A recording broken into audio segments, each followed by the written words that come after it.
हमें लगा ये वो मुसलमानों की तरह नहीं है यार, वो एकदम फैमिली की तरह रहता था। लेकिन हमें नहीं पता था कि हम उसको भाई बना रहे हैं। बहुत बड़ी गलती कहता है, मेरी बहन मार रहे कि फांसी चाहते हैं। फांसी जितना जल्दी हो सके उसे फांसी हो। जितना दर्द मेरी बहन ने सहा है उससे कई ज्यादा वो दर्द सहे। किसी भी बहन बेटी के साथ कोई भी जिहादी ऐसा करता है तो 112 पे कॉल करने से पहले उसको वही मिट्टी में मिला दो।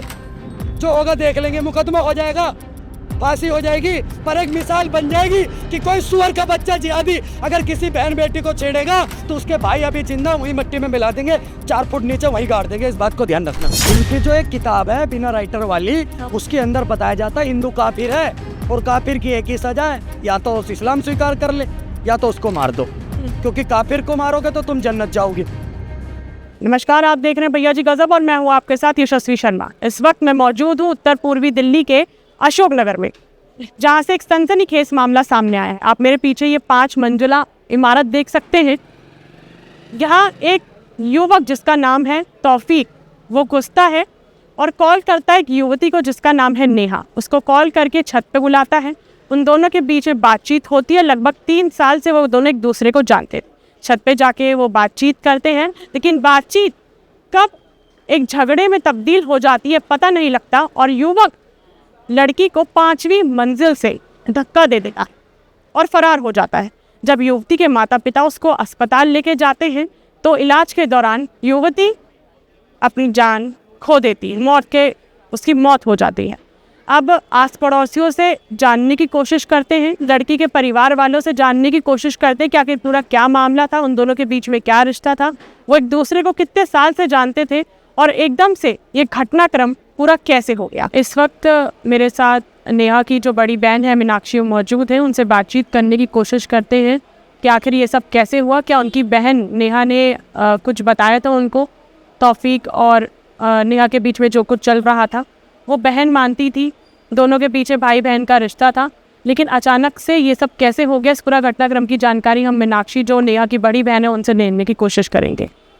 जी, मेरा सवाल ये है कि दोनों के पीछे भाई बहन का रिश्ता था, जाहिर सी बात है नेहा ने आपको बताया होगा, तो कहीं आपको शक हुआ था इन बीचे कुछ सालों में कि वो लड़का ठीक नहीं है या उसके कुछ अलग मानसिकता है उसकी?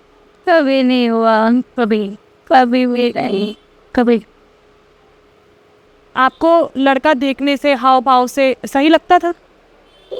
जिस तरह वो वैसा रहता था, बात करता था, कभी नहीं लगा कि ये गलत है, कभी भी नहीं। हमें लगा ये वो मुसलमानों की तरह नहीं है।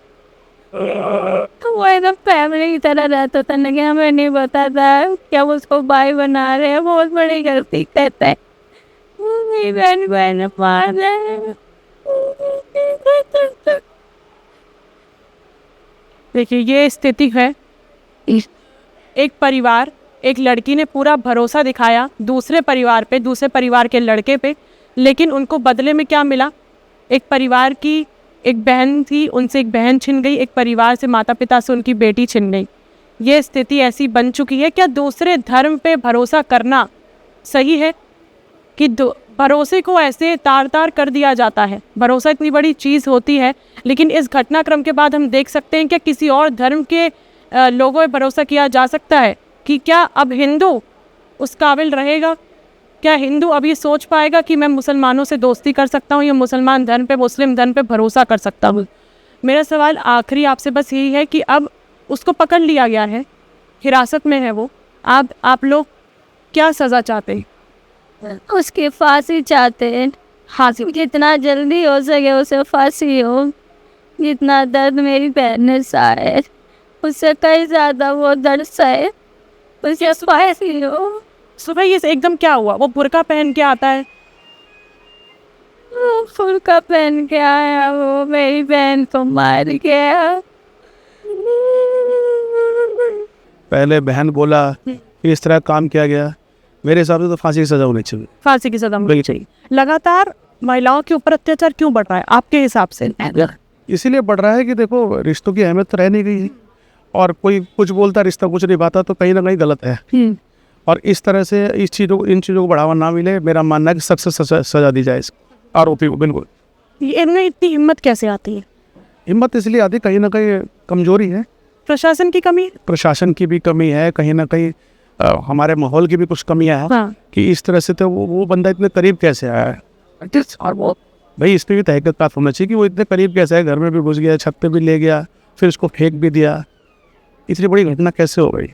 इस वक्त मेरे साथ बजरंग दल के और कुछ हिंदू संगठन के लोग मौजूद हैं, उनसे बातचीत करते हैं इस पूरा घटनाक्रम पे लेके। और जो एक भरोसे की बात कही जाती है हिंदू और मुसलमान के बीच, क्या इस हादसे के बाद वो भरोसा अभी भी कायम है?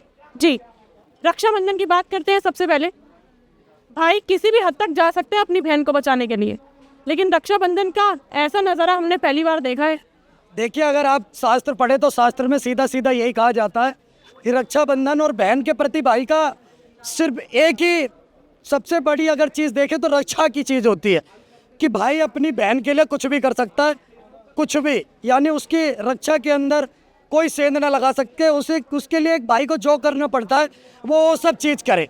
ये आपने देखा होगा, सुना भी होगा, और बहुत सारी मिसालें भी इस देश के अंदर कि नारी के सम्मान के अंदर लिए ही इस देश के अंदर बड़े बड़े युद्ध हो गए।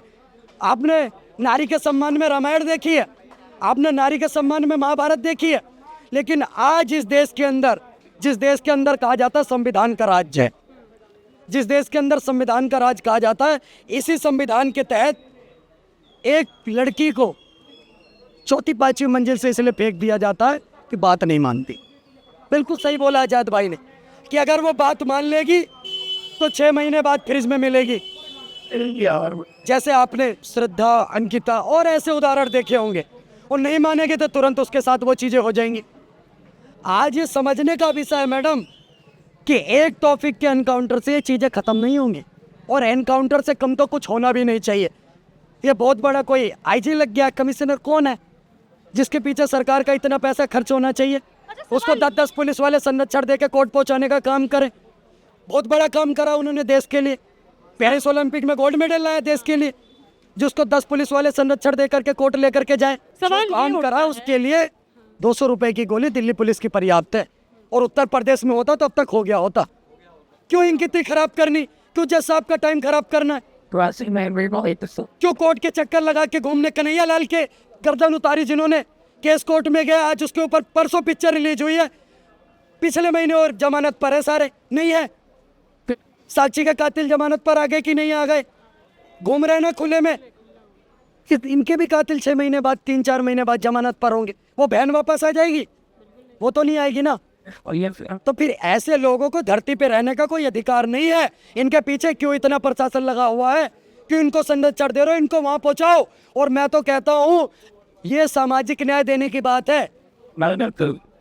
मेरी बातें कड़वी लगेगी, हो सकता है प्रशासन को बुरी लगे, पर किसी भी बहन बेटी के साथ कोई भी जिहादी ऐसा करता है तो 112 पे कॉल करने से पहले उसको वही मिट्टी में मिला दो, जो होगा देख लेंगे, मुकदमा हो जाएगा, फांसी हो जाएगी, पर एक मिसाल बन जाएगी कि कोई सुअर का बच्चा जिहादी अगर किसी बहन बेटी को छेड़ेगा तो उसके भाई अभी जिंदा वही मिट्टी में मिला देंगे, 4 फुट नीचे वही गाड़ देंगे। इस बात को ध्यान रखना। लगातार हिंदू क्यों पलायन कर रहा है, लगातार हिंदू क्यों प्रताड़ित हो रहा है? हम बांग्लादेश की बात छोड़ते हैं, हमने हिंदू ने सीखा भागना है, हिंदू ने सीखा भागना है। कश्मीर से भाग गए, कश्मीर से भाग गए, पाकिस्तान में धर्म परिवर्तन कर लिया, 27% थे, 1% बचे। समझ गए मेरी बात को? केरल के अंदर वहाँ से भाग रहे हैं, आज बंगाल से भाग रहे हैं, कल कहीं और से भागेंगे। हिंदू भागता रहेगा पर हिंदू लड़ेगा नहीं अपने अधिकारों के लिए। क्यों? तो ये अपराध बढ़ते जाएंगे। बिल्कुल बढ़ेंगे। तो इसका सॉल्यूशन क्या है? इसका सॉल्यूशन है मुंह तोड़ जवाब देना, ये है इसका सॉल्यूशन। इसके अलावा इसका कोई सॉल्यूशन नहीं है। अगर कोई आपके कॉलर तक आ रहा है तो अपने हाथ जेब में मत दो, तुरंत के तुरंत उसको पकड़ो और मिट्टी में मिला दो। इनको समझ में आ जाएगी, क्योंकि इनकी जो एक किताब है बिना राइटर वाली, उसके अंदर बताया जाता है हिंदू काफिर है, और काफिर की एक ही सजा है, या तो उस इस्लाम स्वीकार कर ले या तो उसको मार दो। क्योंकि काफिर को मारोगे तो तुम जन्नत जाओगे। आज नहीं तो कल इनकी जनसंख्या बढ़ेगी, तब ये चीज करेंगे, और कर रहे हैं। बंगाल के अंदर भी तो संविधान है, क्यों बहन बेटियों का बलात्कार हो रहा है बंगाल के अंदर? क्यों नहीं बचा रहा? अरे कह रहा हूँ, एक किताब जो है वो किताब क्यों बहन बेटियों का बलात्कार नहीं बचा रही? वहाँ नहीं है क्या वो किताब बंगाल के अंदर? मैं कह रहा हूँ छत से फेंकना तो दूर की बात है, बहन बेटी को मारना तो दूर की बात है। अगर किसी जिहादी ने बहन बेटी का रास्ता रोक करके बैक पर सिर्फ हाथ लगा दिया तो अगले चौराहे पर इनकाउंटर हो जाता है उत्तर प्रदेश के अंदर। इसलिए किसी सुअर के बच्चे में हिम्मत नहीं होती। दिल्ली के अंदर कर दो, 20 एनकाउंटर कर दो 1 महीने में, कोई सुअर का बच्चा अगर हरकत कर जाए तो बताना आप। अब्दुल को चाहे भाई बनाओ, चाहे कुछ भी बनाओ, अब्दुल के साथ संबंध बनाओगे तो यही होगा। आपकी इस बात को समझना पड़ेगा। 110 करोड़ हिंदू भाई खत्म हो गए देश के अंदर, तो कहीं ना कहीं कमी तो है। अब्दुल में ही भाई नजर आ रहा है। आप अपने भाई के अंदर भाई क्यों नहीं ढूंढ रहे? अपने दोस्त के भाई के अंदर भाई क्यों नहीं ढूंढ रहे? 110 करोड़ हिंदुओं में भाई क्यों, बहन क्यों नहीं ढूंढ रहे, माँ क्यों नहीं ढूंढ रहे? आपको अब्दुल के अंदर ही भाई ढूंढना है। जिस कंपनी की मैन्युफैक्चरिंग खराब होती है उसका प्रोडक्ट खराब होता है, इस बात को समझिएगा। एक जिहादी 23 से ज़्यादा बहन बेटियों के साथ बलात्कार करा, ब्लैकमेल करने का काम करा, इनके तो सिखाया ही जाता है। मैं वही कह रहा हूँ, देश के अंदर से बिना राइटर वाली किताब और मदरसे बैन कर दो, देश के अंदर ये सब कुछ खत्म हो जाएगा। जो लड़कियां, जो परिवार वाले लोग अगर चाहते हैं अपने समाज की बहन बेटियों को बचाना, सबसे पहले तो जो हिंदू समाज ने ये 2 बच्चों का जो सिस्टम बनाया ना, 2 बच्चों से 4-6 बच्चों पे आए, डिप्रेशन में चले जाते हैं। 2 बच्चों को पैदा कर रखा है, एक लड़की लव जिहाद में भाग जाती है, लड़की को मुल्ला मार देता है। पूरी प्रॉपर्टी पे कब्जा किसका? वो 11 भाइयों का। भाई एक ही तो जेल चला गया, बाकी कहाँ गए? उसी ज़मीन में। कई जगहों पर ऐसे आए हैं कि दिखाई गई है कोठियाँ, ये कोठी देख ले भाई, ये सारी कोठी हमारी हैं आने वाले टाइम में, हमें कमाने की क्या जरूरत है, हम तो खाएंगे और ज़्यादा गदर मचाएंगे।